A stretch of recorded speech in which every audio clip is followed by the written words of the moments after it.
I am Anthony from Haslage. In this video, I will be covering an individual topic from my book, The 21st Century Workplace, a HR and EEO Guide. If you like what you hear, please check out the Amazon affiliate link in the description or visit my website at tony.haslage.net. That's tony.haslage.net. Thank you.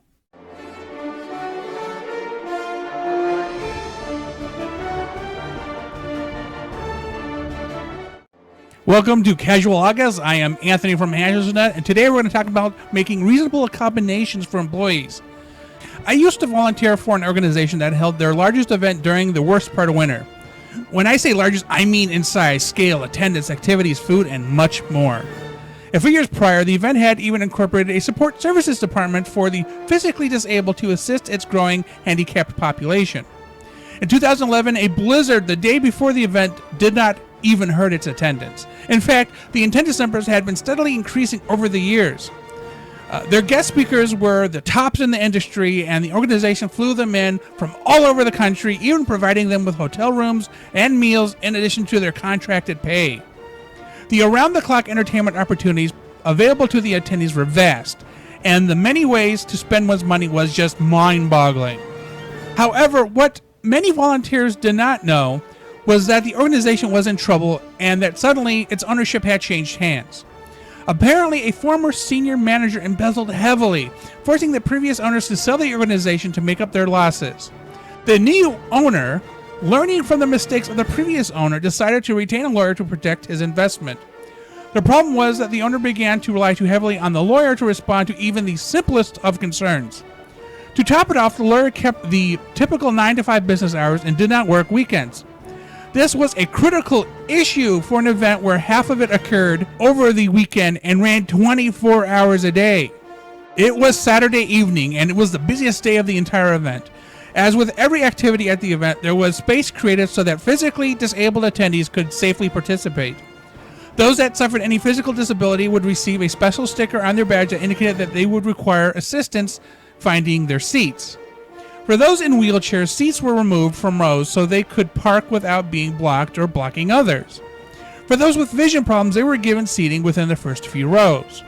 For those with hearing problems, depending upon the type of event, an American Sign Language interpreter was on hand, plus closed captioning was used, or a special bass speaker was provided so that they could feel the sound.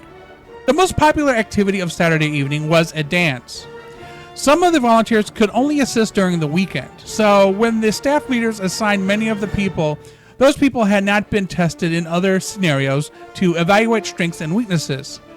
One of the staff leaders had assigned a young gentleman volunteer to be the dance's bouncer. His job was simple: allow people to enter until the activity was full and to assist those with physical disabilities to a space set aside for them.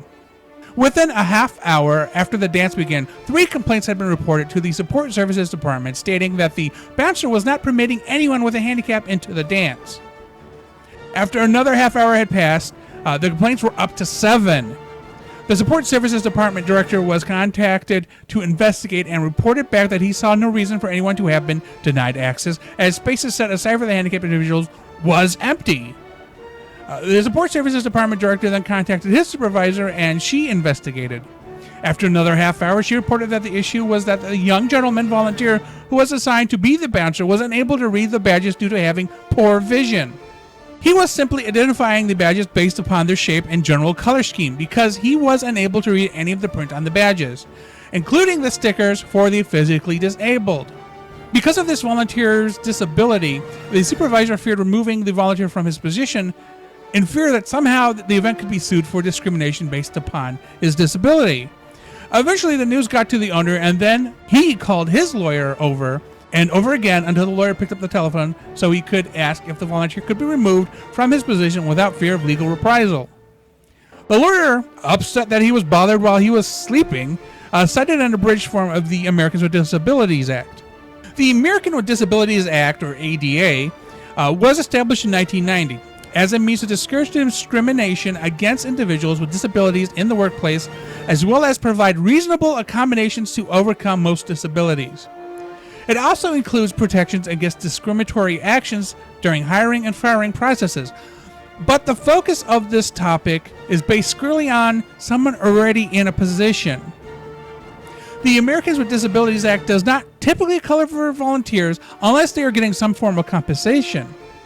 In the case of this event, many volunteers were compensated with a hotel room and free meals, so this may have also been the case with the young gentleman volunteer.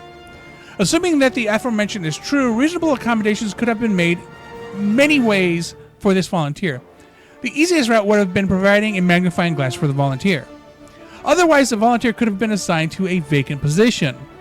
By the time the event owner had spoken with his lawyer and reported the results of the conversation to the supervisor, it was already after midnight. By that time, most of the people who were denied access to the dance had filed their complaints and found something else to do.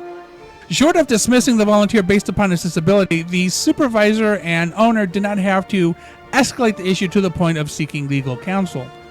There were other duties that the volunteer could have been assigned to work. Even considering the recent issues within management, there was a slight bit of overreaction to the fear of being sued. The law does not exist to punish honest people. Frankly, a lot of the laws that we have exist because, as much as we would like to think otherwise, common sense is not very common.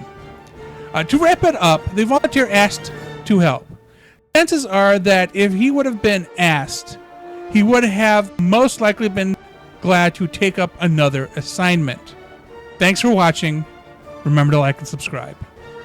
Thank you for checking out our content. Before you leave, please remember to click like and then subscribe. If you want to receive notifications, do not forget to enable them by clicking on the bell. Then afterwards, check out our social media at HaslageNet and our website at haslage.net.